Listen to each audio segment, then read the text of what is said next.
Hello, everyone, and welcome to Move, Crush, Count. This is the podcast where we learn how achievers are changing business growth strategies. So we're here to help you grow your business. We're here to show you how to move the crowd, how to crush the competition, how to count the money.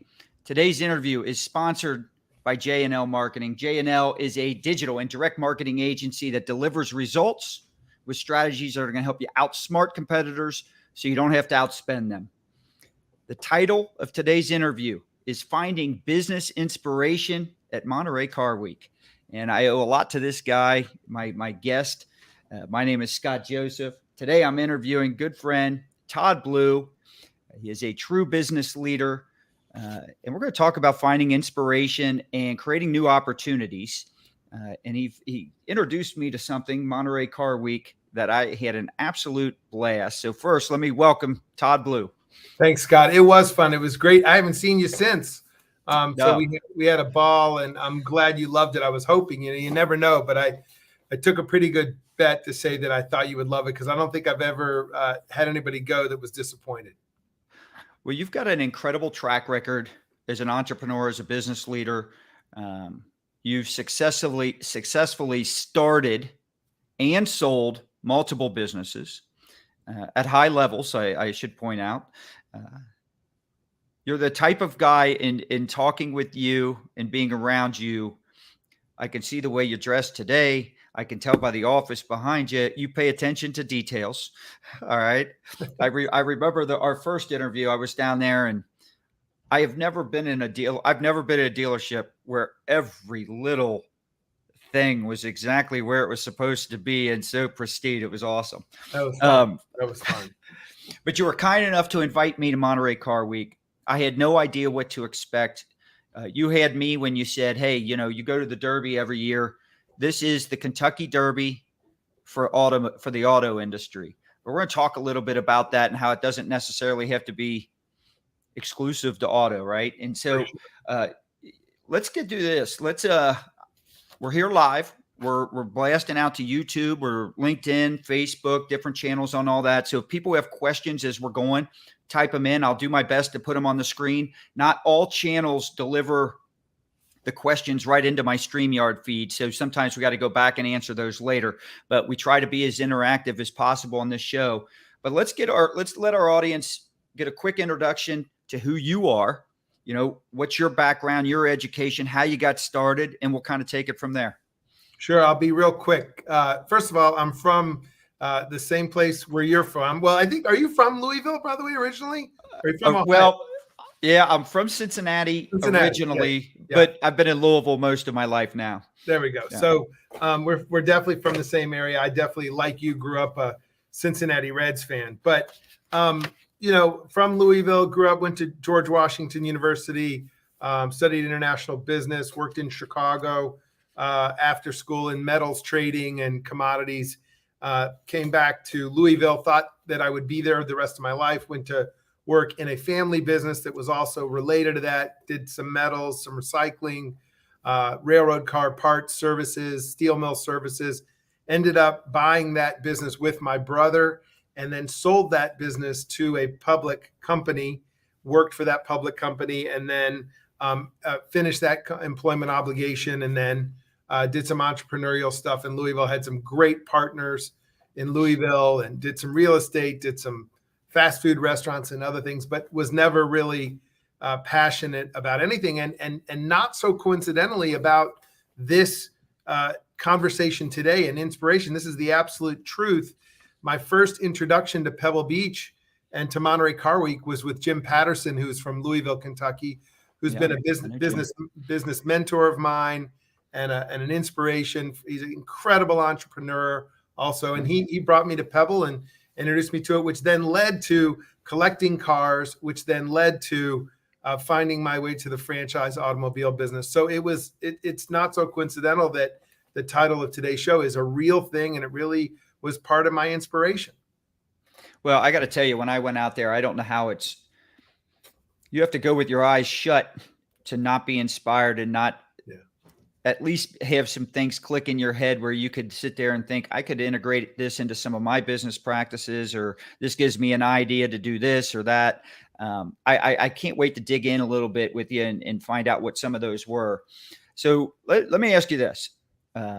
You've already told us when you started going to Monterey. Let me ask you this, though.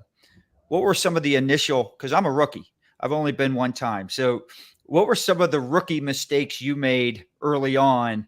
And then, how have you changed over the years in terms of how you first approach it to now? Yeah, for sure. And I think it's a great question. So it is a complete overload of everything, and not just about cars, which we'll come to later, because I think it's an incredible inspiration no matter what industry you're in, especially if you're involved in luxury, but you don't even really have to be involved in luxury, but we'll hold that for a second question. But initially, you go and you see the list of things to check, and whether it's in publications that tell you what to do, or little brochures, and they're all good, but there are so many choices that over time, and I've now been there almost 20 years in a row, you hone in on the things that not only inspire you, but are the most fun. And I mean, there are hundreds and hundreds of things to do in a 5-day period. And I mean that, hundreds of events, sponsorships. So over time, I think, to specifically answer your question, I chose less things, and the things that were, the most fun and most relevant to me. But you can do a lot of things. So let's get specific. I mean, when you're going out, at what point, because you end up buying a lot of dealerships and successfully exited those, and we'll talk a little bit about, I do want to get into, because I mentioned the level of detail that I want to get into that a little bit. But at what point was Monterey a leading factor that got you wanting to get deeper into that business to the level you did? I think why? I think so because some of my first exposures to Monterey were being entertained by manufacturers. Specifically, I'll be honest, Mercedes was the first manufacturer that entertained me. I actually was never a Mercedes dealer, even though I always aspired to be one, or maybe one day would love to be one. But they were the first company that entertained us, and it was incredible. And the experience they provided was, like you said, it was a Kentucky Derby experience, a Super Bowl experience, a heavyweight championship experience in Las Vegas, and how they treated us, and the dinners, and the suite, and the access to things was incredible. And that inspired me to want to be around the industry, and obviously in that case, to be around luxury. Yeah. What was it? I want to jump forward a little bit. So I brought up the level of detail at your stores. I know you jumped into the luxury market in talking to you prior, mainly because you felt like it was an industry you knew, and you could take this in the automotive world and really build on that and cater to that clientele. So what were some of the things that you took from Monterey Car Week that, in terms of the client experience with your dealerships, how did that work? Some of it's funny, and I'll give you an example. You would be surprised how little it takes to show appreciation to people, specifically in luxury. And we always joked about this, and this could be a metaphor, this little example, but if someone would come in and buy a $300,000 car, and you gave them a baseball cap, a Porsche baseball cap, as an example, you'd be shocked at the loyalty that can bring. Now, again, that is a very, very funny, small, metaphoric example. But Monterey, for example, you arrive and you get to your hotel, and you have a package of swag or gifts on your bed, or gift certificates, or the layout of the events for the weekend. Every decision that you would normally have to make is made for you if you sign up for the right kind of packages. How you're treated, your transportation, your accommodations, your meals, and maybe most importantly, and I'd love you to talk on this a little, and I'm not interviewing you, but I'd love you to chime in on this. The people that you meet, and especially the connections and friendships, they're real and they're fun, and again, it's like a Kentucky Derby. So I think all of that together creates a loyalty to brands, and that's a lot of what I learned. Yeah, I'll touch on that because part of this, I think anytime you want to create some new opportunities or come up with new ideas, I think it's important that you surround yourself with the right people. Makes that a lot easier. And I did not know anybody going out there. I knew you. Um, I ran into a few people I knew. Yeah. I didn't know they were going to be there. Um, but the hospitality with the package you set me up with through Bentley was unbelievable. And so you're out there in the inn at Spanish Bay, and at the night after all the festivities or the whatever activities were going on, Yeah. you know, I do cigars.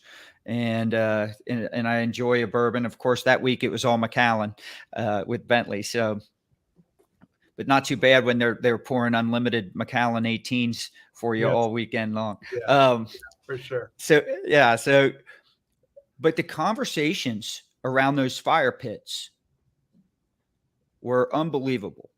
So you know the funny story. You know the Tiffany watch. It's the one with the blue face. I think. Paddock. Right? I don't know yeah. It's like $6.5 million or something like that. So I'm sitting there, and up walks, I think it was a Bentley client. Up walks a guy, and everyone's looking at his watch. All right, and it's that watch, and I'm not a big watch guy, so I don't know much about it, but I'm obviously this is a big time watch, and he's showing it to everybody, but that's not what's amazing about the story. The amazing part is another guy walked up and he had the same damn watch. There were two $6.5 million watches there. I was like, you got to be kidding. What's the odds of that? Yeah. So, Exactly. but the level of conversations, because inevitably everyone around those fire pits, they're talking about business. They're talking about Right. what's working for them, new opportunities. And you get caught up in that. And my mind started spinning, which gave me an idea of something I wanted to do. And I can't say it on here, but that opportunity was not available anymore. But it doesn't mean I'm going to stop pursuing it. It's not just, and it is fabulous luxury and great times, but those conversations are inspiring, and it's fun because everybody's guard is down. No one feels like they're in a business environment. They're not in a boardroom. They're not at a convention. They're not competitive. They're in a let's have fun for the weekend. And so it just flows so much easier. It's really lovely. It's lovely. Well, I ran into, I don't know if you know Brian Benstock. He's a Honda dealer up in the Northeast, up in New York area. He's usually battling 1-2 for volume in the United States, and ran into him at Quail. Yep. And we were both, that was his first time. And he was there invited by Acura because they also have an Acura dealership. And we were very upset at ourselves for being in this industry, in this business for so long. How is it possible we had never attended or even thought to attend this? And we were blown away by it. I think he might have ended up buying a car there. I don't know. He may have. You start getting the itch. It's what happens. It's what happens. So, for sure. But that is something, I plan to bring my wife. I plan to go every year now. Yeah. I'm bringing my wife, Trish, next year for sure. The whole time I'm on the phone with her, I said, you're going to love this. This is exactly the way Todd described it. Yeah. But getting back to those conversations, they are extremely inspiring. I was talking to a bunch of people, and I think it's important because every industry's got real big events and big conferences, but there's something very unique about these smaller, more intimate or more exclusive type of events that open the door to those type of conversations. Because you had, at any one time, there were 20 of us around one of those fire pits, all different backgrounds, all different types of businesses. Really, it wasn't just dealers. That's a great point. That's what made it great, because we're sitting there sharing things that are either working or not working. We're talking about the economy. We're talking about various things, what we see on the horizon, and it's great to get the different perspectives from all these business giants, business leaders, and get their 2 cents on everything. And just I can't, well, you've been there. I mean, the level of conversation is worth the price of admission alone. Without question. And like you said, a lot of people think, oh, it's just for car collectors or dealers or people that are related to classic cars. I mean, think about it. You have all kinds of, not just luxury. You have Goldman Sachs has a suite and an entertainment complex. Rolex, the clothing companies. It's incredible, and they bring a world that's completely different than automotive. And like you said, those people are from all different parts of the world, all different industries, coalescing in that Monterey Peninsula for one weekend. And it's inspiring. Oh gosh, it was unbelievable. We ran into a few times. I got to tell you what happened to me on Sunday. So we're out at Pebble Beach, and what you set us up with on that package, right? I mean, you described it as the 50-yard line. It's really I describe it as the finish line to the Kentucky Derby. You're right there. You're overlooking the 18th green to Pebble. For sure. And these cars are rolling up, and the announcers are all bringing it up. So I'm getting my food, and I'm coming outside, and I'm looking for a place to sit. All right. And one of the people, so all weekend long, Bentley's driving us around in their cars, right? Chauffeuring everybody around. And I happened one night to share a ride with a woman from Hawaii, and she was a nice lady, and she was a Bentley client, and got to talking. And so she saw me looking, and she goes, "Oh, we have an open seat." So I go down and I sit next to her. So nice. Unbelievable. I'm sitting there for about. And you gotta set the picture for your audience today. You're talking about not just the 50-yard line. You're probably talking about the 10th row in a luxury suite right over the podium. Indoor, outdoor, food, drink. The Macallan's getting poured left and right. We've got fire pits going. We've got. It's hard to describe. I mean, I can't imagine a better setup. She offers me a seat, so I sit down, and I'm sitting there for 30 minutes, 45 minutes, and another woman, her friend, she had brought with her, or they had traveled together for this event, is sitting right next to me. Very proper lady. She's from London, or from England, I believe, and speaks with that British accent, and very proper. And some people are like taking pictures of her, and they're asking for autographs. And I'm like, man, who is that? Yeah, I did want to ask, because I felt like I should know. Yeah. It was Cleo Shelby. Wow. Yeah. She's like the queen of these shows. All right. We talked for hours. I mean, it was unbelievable. I'm talking to her about Ford Ferrari movie. I'm getting all the inside scoop. What's real? What's fiction? It was great. But from beginning to end, there was not one moment I did not enjoy. And you gave great advice the whole time. So let's talk a little bit. I mean, obviously, one of the new opportunities that came about this for you, and the inspiration that came about this for you, was being in the car dealerships. Right. But now you started with the Porsche store in Houston, correct? Yes, sir. All right. Were any connections made at Monterey that introduced you to these other OEMs to where those transitions or those opportunities? Because there's very few dealers that go from one store to, I want to say, was it 19? I think 18 when I 18 at the end. So inside of 10 years. Yeah. 7.5 years. Yeah. That is extreme fast growth, especially for someone that had never owned a store before. So for you to do that, were there any networking or relationships that were built during Monterey, or events like it? Doesn't even have to be Monterey, that led to these other opportunities that just to give you all that growth?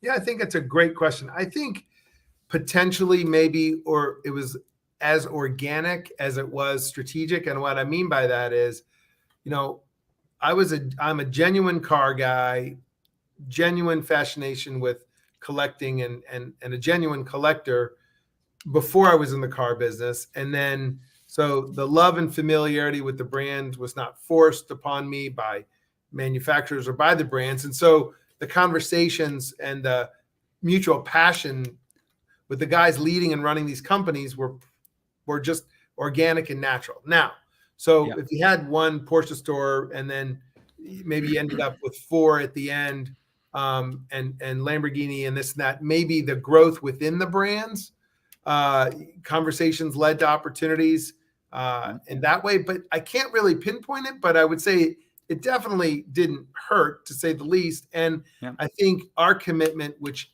then evolved, and I don't want to spend too much time on the car business per se, but I will say this, that early on, we brought customers, and the manufacturers really appreciated that.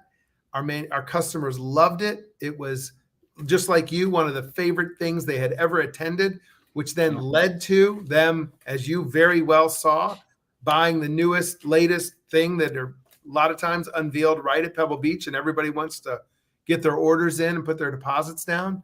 And that is not like a big sales thing. It keeps the passion aligned for the brands. And for better or for worse, I think all these manufacturers, when we first started, I would say there were probably 3 or 4 brands that were serious about Pebble Beach. I mean, literally, that's it. And now, as you saw, there's not a brand that's not there, including metaphorically Hyundai or Toyota or anybody. They're all there trying to attract everybody and maximize the output, which I think is good wisdom. And they know, even if they're not going to sell, let's just pick a car out, a Genesis SUV, they will develop relationships with people that will then see their brand and they'll associate that with luxury. And I think it's a great decision. So I've got another Honda dealer, a good friend of mine. He's out in California. He's down in LA, and I was telling him about it, and he's like, "Oh man, you got to get me in." And I couldn't honestly say, "All right, here's, just make sure you get up there," because I've only known this one package, and so what I don't want, I don't want somebody else. You started at the top. You started. I wanted to make sure, so I'll buy the car. All right. So one thing that came out of this is I'm definitely getting the car, right? And so I'm going to negotiate that in the deal to where he gets the opportunity. He'll pay, but he gets the opportunity to come into it. So this dealer has apparently a lot of tickets up there. But let me just say this. That's another thing that I loved. And we talked a little bit about, the fire pits and the conversations. But as we were walking around Quail together, just the people you introduced me to was such a good community of it was I felt like I had known a lot of these guys. I mean, I was walking around the different booths with some of after you had left, some of these guys, and just pulling me around from exhibit to exhibit. It was incredible. And I bet you, literally, maybe an extreme word, but you weren't bored 1 second the whole weekend. Not even close. Quite the opposite. You probably couldn't even digest all the things to digest all the weekend, which is why you and Trish need to go back for the next 10 years and see all the things you haven't even seen yet. I haven't. And I was thinking about that. I could have spent an extra 2 weeks, 3 weeks, and not gotten through everything. Right. Exactly. It was take incredible. The auctions. It's a whole other section. And I only bring it up because we're in a very tough economy right now, as we all know. And, these auctions, there were more classic cars consigned to these auctions by triple than have ever been consigned before. And everybody was talking about there's too many cars. They're not going to get sold. It's not going to work. It's not going to happen. There's going to be a bloodbath. And all the auction companies set records, and it was mind-blowing. Mm-hmm. Now, I don't know if that was a diversification play, asset allocation, if people were doing an inflation hedge, or if the passion is just greater and bigger than ever. And by the way, it could be all of those things. But the reason I bring that up is not necessarily about cars or collecting cars. It is a temperature of what's happening in, for sure, the upper level of the economy, but then obviously the trickle down to what will happen and, how that might affect everything from the car business to every other industry. But leaving there, the strength was truly incredible. And I do think there was a component, if not a large component, of in a hedge against inflation. But that's a whole other very interesting play that, you don't even see the auctions. You can miss all the auctions and do 100 other things. And then next year go and say, I didn't even understand this world existed, which is incredible. But I understood it existed. I did not understand it existed at this level. Right. Like not just some of the prices on these. I mean, I walked into that one auction you took me into that. I think when I walked out, the hammer came down at 6.9 million. And that was for a 55 Ferrari. Yeah. I'm not sure. Nuts. It was nuts. Yeah. I mean, I'd never seen, usually, 10 years ago, you go and with 5 or 6 or 7 auction companies, there'd be 2 cars over 10 million. I think there were 30 cars over 10 million for sale on the weekend. Obviously, there were hundreds and hundreds and hundreds of cars, but 30 cars that sold over $10 million in one weekend. That's insane. Again, just another component of what happens, whether it's, again, like we talked about, dealer entertainment, luxury entertainment, meals, chefs, watches, jewelry, fun, clothes. It was great. Well, and when you go to Quail and you go to some of the other shows, Quail's you're also introduced to a lot of different sponsors. Yes, that you wouldn't, and it's important, I think, for anybody that's out there in marketing, and good marketers already know this, but you don't always have to, like Peninsula Hotels were there, right? You'd already mentioned Rolex. There was, I forget which jet company, private jet company was there. Few of them, There were, so those are examples. It's not necessarily because, hey, we're a jet company or we're a hotel company, so that's not the car people is not our audience. No, that is your audience. That was wealthy people and have a similar interest. So you guys share an audience with this other vertical. And so I think it's important to note. So, and it gave me ideas for our own business. And that's even one of the reasons you and I were sitting there talking, and you're like, you've got these events coming on, come out here, see what they're doing, and learn from that. And so it opened my eyes to some sponsor partners that don't necessarily sell directly to car dealers, but would benefit from the audience greatly. Yes. Yes. And so that was the first thing that popped out to me. And sometimes you get so stuck in the weeds of doing what you're doing. You gotta take a step back and kind of observe something a little bit bigger. And weekends like that help all of us do that. And I hope you touch on this, because I don't want your audience today to think it's not only this crazy elite stuffy group of people. I mean, there's 50 events. You and I are the only stuffy elites. Exactly. That's true. But there's 50 events for all ages, all opportunities, all kinds of, cars. You could go to this thing called they call it the Concours Lemon, like for lemon, which is a joke, obviously, thing where they have old junky cars and they do a Concours, and it's just fun because you can't take yourself too seriously with this kind of thing. So there's things for everybody. There's things for kids, for men, for women, for everybody. So it's a fun weekend. And yes, of course, it's amazing luxury and amazing things, but it really is for all demographics, for sure, if you're interested. What would you advise someone, maybe someone thinking about going for their first time? What's the first piece of advice you would give them? I would say, and I think you'll agree, number one, what are the kind of 4 core events or the things not to miss? And I think the Quail, for sure. Let's just talk about that. Did you not love the Quail? Incredible. I thought that was, gosh, there were so many highlights. But by far my best day event. I agree. Well, it's tough. That and the Sunday, Pebble is pretty nice. Yeah, but if you they're different. Sat at Pebble, I think the Quail wins, and I think correct. You had such a great experience. But Quail's number one, not to be missed. Obviously, Pebble Beach, and then there's which is Sunday, which is basically the Super Bowl of the weekend. But it's like going to the Super Bowl. There's parties that lead up to the Super Bowl and pre-events, and some of those events can be better. But the Quail's on Friday, obviously on Sunday, the Pebble Beach Concours. But around that, for example, I didn't even tell you about this because I haven't gone in a few years, but they have a a thing at dawn that Haggerty Insurance puts on, where you literally get out to Pebble at 5 a.m. I know it sounds crazy. And people go out there and you watch all the cars roll out. And those that are there first at 5 a.m., I think, make a number. They give, people these 500 baseball caps that cannot be bought, cannot be purchased.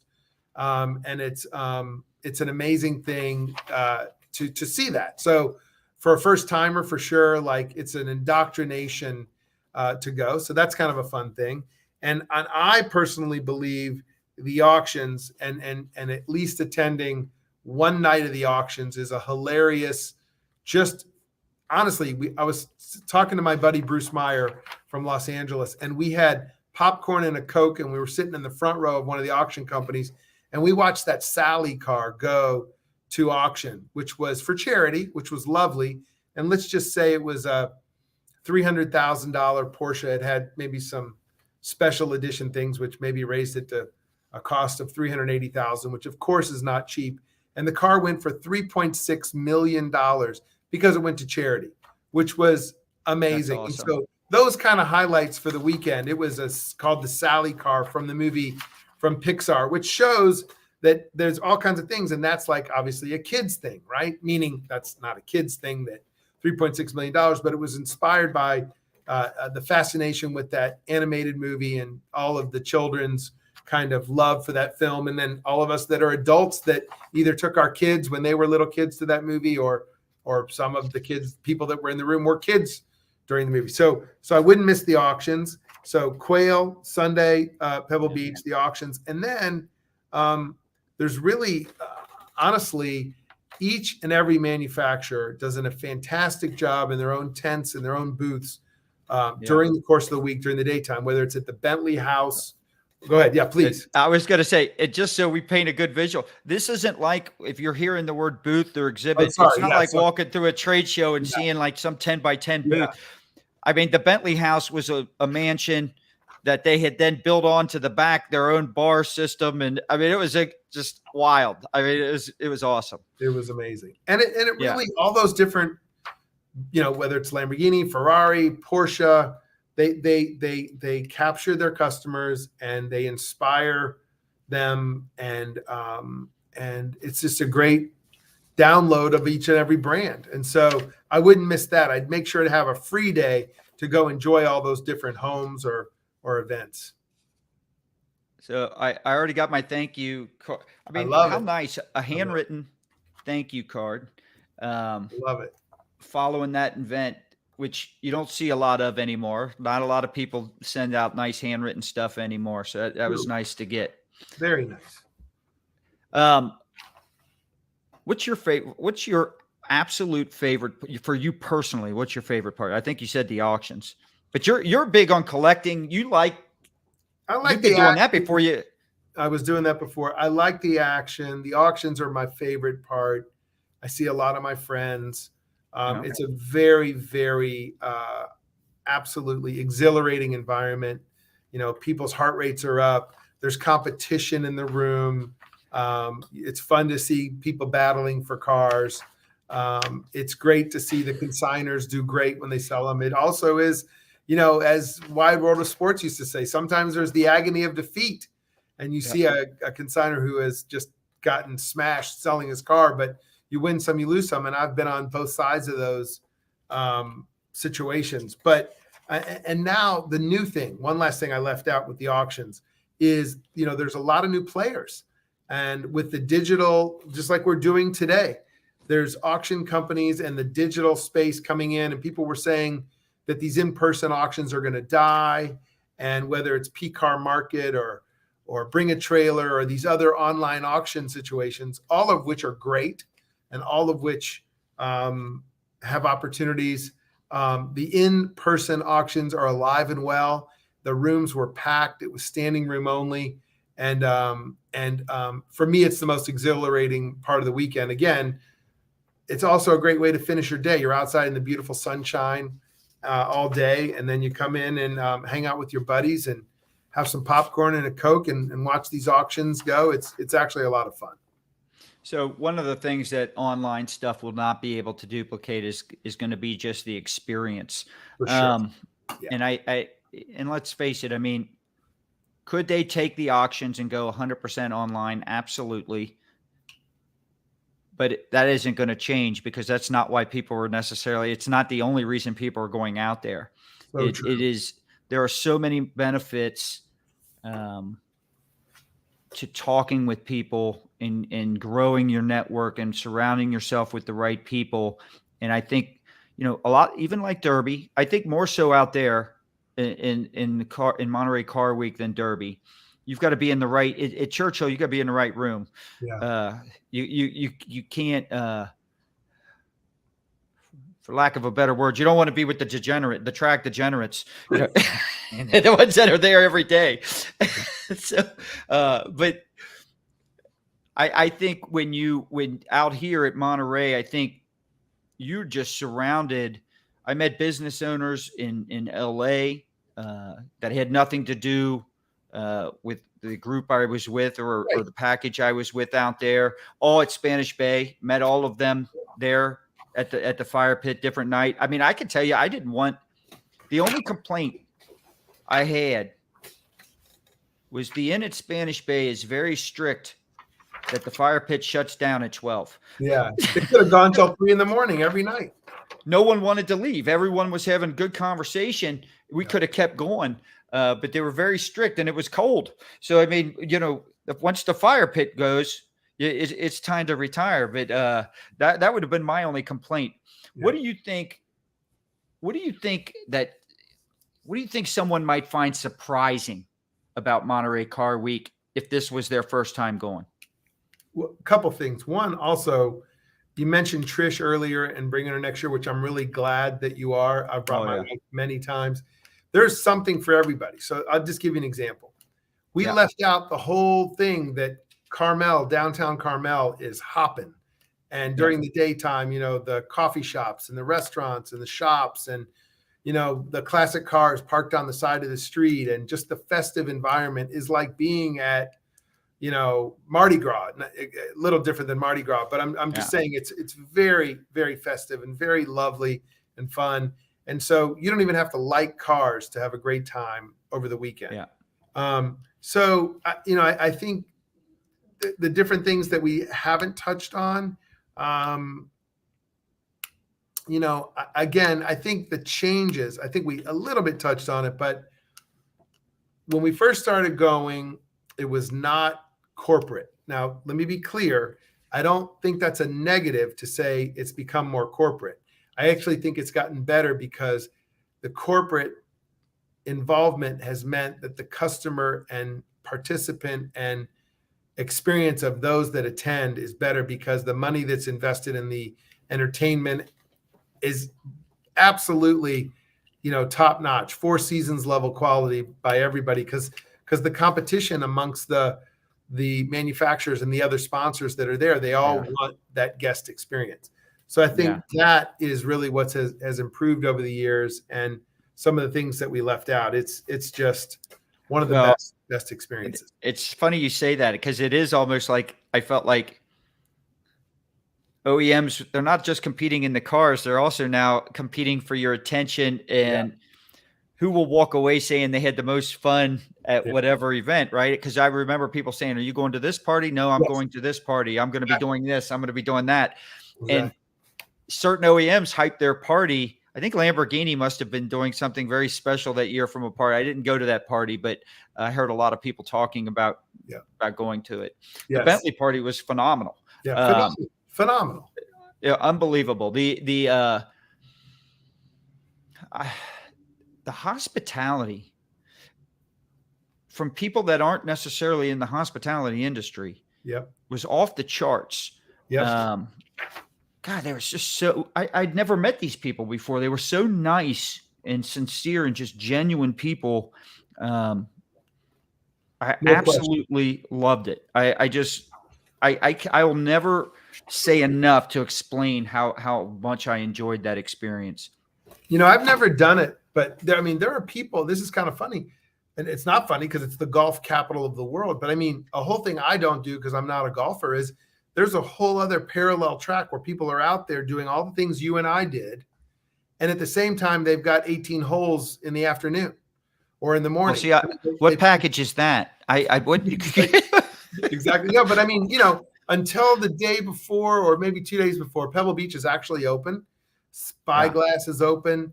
Spanish, they're all open playing. And so guys that are big golfers that also are either car guys or luxury guys, they're out there and they're like, oh, you got a tee time at 6 a.m. and then I'll be at the Quail by 2. And I'm making that up, but they do multiple things. So that's really, really cool. That I wonder how they got on. Like at what point, I wonder, do they close Pebble? Pebble's closed at least by Saturday, but I'm pretty sure you can play golf on Friday. Almost positive. The Friday before. Yes, for sure. I mean, I know for sure that they play golf all the way up to, it could even be open Saturday, but I'm 90% sure up until Friday you can play golf. That's got to be a tough tee time. Yeah, and then there's just a turnaround. So for example, if you remember where the McLaren hospitality building was, I don't know if that's on 17 or whatever hole that's on. It is physically off the course, so you can still play golf. It's just like it's right on the edge. So all that kind of stuff is you're like, no way you can still play golf, but they do play golf. So up until a couple days before. I'll remember that. I don't know if my wife will appreciate that if I do that, but maybe she could drive the cart and drink wine. That's right. But you can do it. I mean, it is available. I'm just trying to think. And the only other thing, well, not the only other thing, but just the different, the collector situations, if you think about the original meeting, which is still the meeting, the amount of money they raise for charity, whether it's the cars that go to auction or at Pebble Beach on Sunday, I mean, it is a huge amount of money being raised for charity, which is a great thing and philanthropic. And that's an underestimated giant benefit to the world that's created that weekend. And I applaud the organizers of the Pebble Beach Concord Elegance, the Quail ownership, the Kaduri family, and the Peninsula Hotels at the Quail, and obviously all the car manufacturers and the others that participate, like Porsche did with the Sally and the amount of money that they raised. It is fabulous. So it really is an amazing amount of money raised for charity that weekend.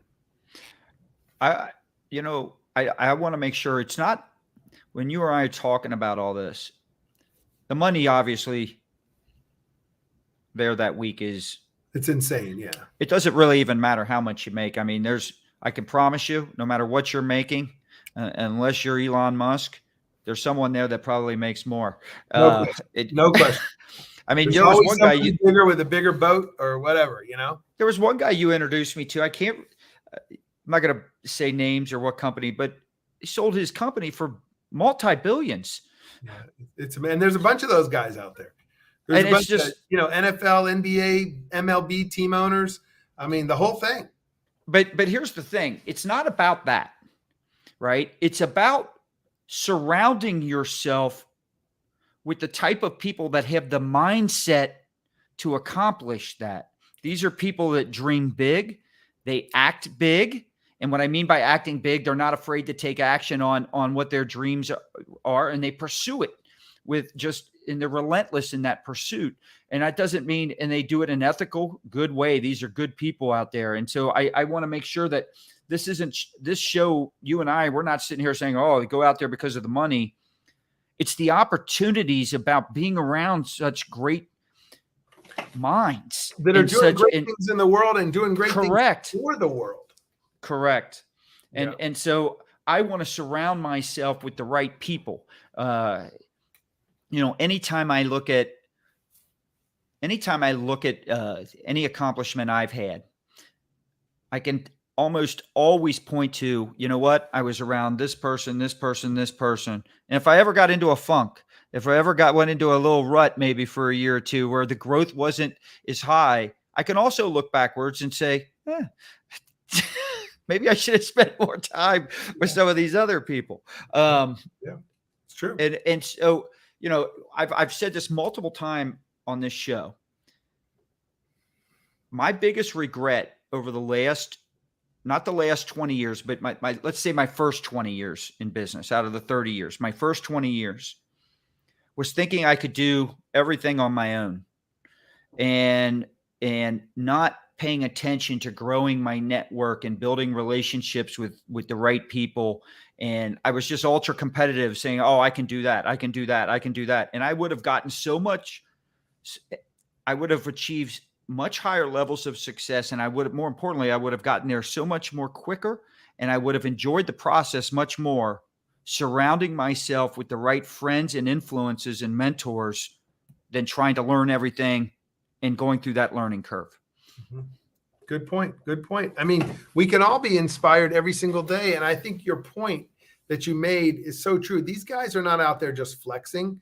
They're literally out there saying, hey, I'm building a water treatment plant in Africa while I'm over there doing this and doing that. I mean, it's like, wow, world-changing things. And yeah, by the way, I also collect cars. And by the way, which is cool.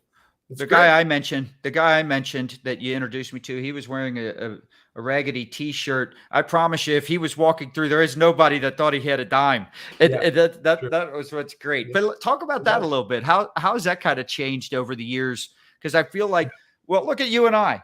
I'm in my Move Crush Count T-shirt. You're all buttoned up, looking sharp as usual. Coming on your show, and I felt that I had to give a Pebble Beach quail-inspired outfit for today. So you inspired me. You inspired me. How has the event itself changed over the years? Like you said, more corporate, but like, what else? So I would say, and I don't think it's a bad thing. I mean, again, all those years ago, 20 years ago, almost, when you started, like, no traffic, easy to get around. You definitely really have to plan, as you very well saw. Yeah. It's definitely good if you can go with a few buddies, or if you're with your wife and another couple. The less cars you have to drive and take, the better, because you're going to be in your car a long time getting from place to place. It's just a matter of what it is. I have to tell you. You didn't have bad time? I had zero traffic issues. Wow, that's great. I was so mentally prepared. Yeah. I'm thinking Derby. I did warn you. I was like, it's bad. Well, that's great. I had zero issues for any event. That's good. It was unbelievable. So I absolutely love it. Let me ask, what final thoughts do you have? What can you say to motivate more people? You talk with a lot of passion. It's easy to see why you're successful. You're very passionate about what the things you do. This type of event created a new opportunity for you because it introduced you to a business that probably, I don't want to say it wasn't on your radar, but it definitely was a big component, I would say. You're right. Yeah. And so what can you say to motivate other business leaders to say, hey, get out here, you owe this. This needs to be a bucket list item for you? Yeah. Again, I think going back to the first thing you said, this is Kentucky Derby. This is Super Bowl. This is World Series. Yeah. This is just, I don't care whether you cannot stand cars, aren't interested in cars. I think anybody will have a great time that weekend. So that's just one reason why you're in a beautiful place in the gorgeous United States of America up there in Northern California. The weather's fantastic. It's the best part about it is the people. So I can't say enough. And the people inspired me, the friendships, reconnecting with those friendships once a year. And I've always said this, I'm like sad on Sunday when it's over. I can't wait till next year. So that's how I was. Yeah. Right. I mean, so glad you had fun. I'm so glad you had fun, because I've told at least 10 people that I know would have serious interest. I'm like, man, I cannot believe. And then some of my friends are out in California and they live right there. How in the heck is that even possible? To be in the auto business and not out there? All right, Todd, I want to thank you for an incredible interview. You bring the passion, buddy. I always love interviewing you because you always talk about good stuff. It's easy to see why you're successful. And when we talk about surrounding yourself with the right people, if you have an opportunity to surround yourself with the Todd Blues of the world, make sure you do it. So great team, Scott. I love your show. I love what you're doing. And I've always loved your work Always Thank you, bud. J&L and everything else. So thank you for having me. It's fun. Always have a good time on the show. Thank you for sharing your expertise and your knowledge so graciously. I want to thank the Move Crush Count audience for joining us for this amazing presentation about Monterey Car Week and how it can help you inspire and create new opportunities for yourself. Make sure you follow and subscribe Move Crush Count, the podcast, on movecrushcount.com, and as well as you can subscribe to us on YouTube. You can follow us on Instagram and Twitter. Make sure you join our groups on Facebook and LinkedIn, where experts and business leaders like Todd are on there. And if you got questions for him, you can throw them out there, and hopefully he can get in there. And make sure you tag him on those things so he gets the notification. And then he'll come in there and answer any questions you might have. Do me a huge favor, everyone. Share the episode. Our growth comes from people like yourself sharing it with your friends and your family and your colleagues. We don't spend a dime promoting the show. So if you could share it, that'd be great. Today's interview was sponsored by J&L Marketing. J&L is a digital and direct marketing agency that delivers results by helping you outsmart your toughest competitors so you don't have to outspend them. We're going to do one thing real quick. We're going to give a free, what we call, the J&L Marketing's got an espionage report. We're going to give away that free to the first 7 people that DM me personally, either on LinkedIn, Instagram, or on Messenger with Facebook. So if you first 7 people that message me is going to get this report.